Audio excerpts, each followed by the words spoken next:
दर्शक बंधु दृश्य को देखंतु। स्वाधीनता दिवस अवसर में मुख्य अतिथि जो जीप गाड़ी आसीथिला सही जीप गाड़ी एते ददरा हो जाइछि जे मुख्य अतिथि को तो नहीं पारिला नहीं बरं सही जीप गाड़ी को पेरेड पड़ियारू ठेली ठेली नेबाकू पड़िथिला।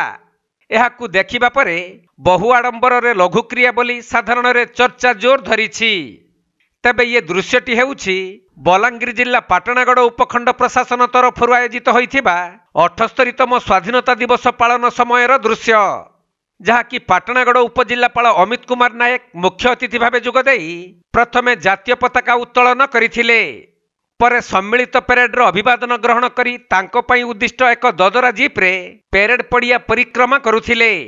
हेले सही जीप गाड़ी विकटाल गर्जन करी किछि बाट जीवा परे अटकी जाइथिला। तेणु सही जीप गाड़ी रे परिक्रमा करुथबा उपजिल्लापालक समेत अन्य माने गाड़ी ओह्लाई पड़िथिले।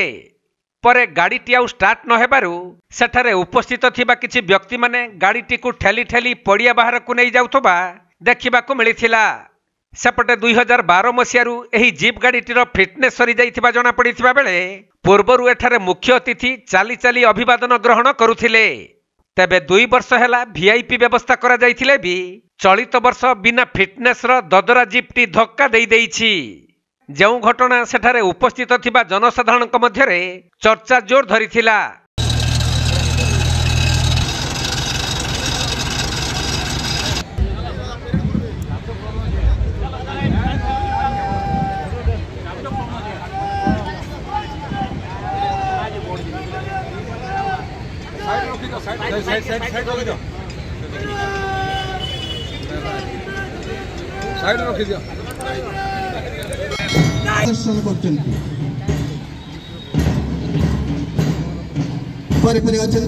Rama high school junior division NCC troop जोड़ाउछंती इंटरनेशनल स्कूल गाइड वर्तमान ट्रुप कमांडर अरुण मुन्ना। भारत वर्ष दीर्घ होइथिला। आज जो आम गणतांत्रिक और सार्वभौमिक राष्ट्र देखुचंती तार बलांगीर जिल्लारू पलसी बरिहांक रिपोर्ट कोणार्क लाइव।